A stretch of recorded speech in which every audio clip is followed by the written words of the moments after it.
Mao keithel yam fazal phum le tu Mao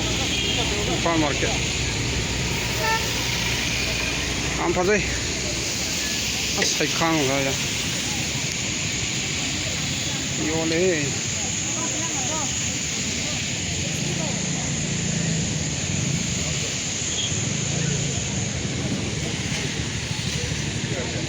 Kauta ta kaya no sibo kg dro kaya no 80 kilometer piro kata ya dra ha kilo ma khaktane ahaw ba khala bibiro koi ngasi je meeting ma lei ko ado pije gi tawune ya mun bodi ungsu ya mun man basu pam de ko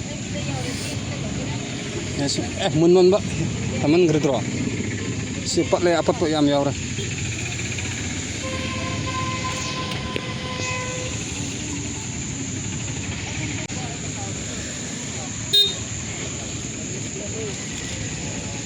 Heikha ke jing lo re Maogi Echegi ayu le je Mao keithel de ne tu Mao farm market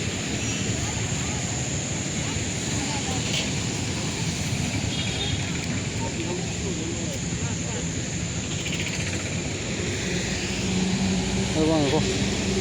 esam tu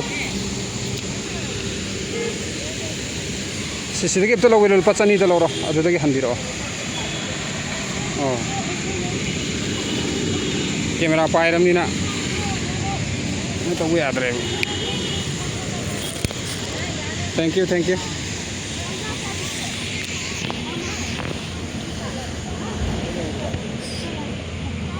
Mao keithel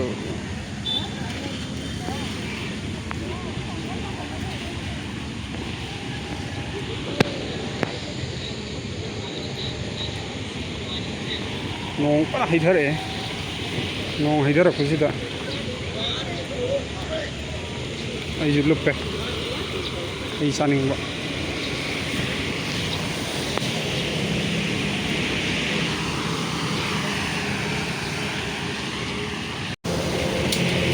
Mao keithel de Heikha ka khale re Heikha khale re ji pore khale le phong dong set le ara ngai re mayam anu bi bo sina like subscribe to bio ni channel se tang channel da bu ngare se matang ge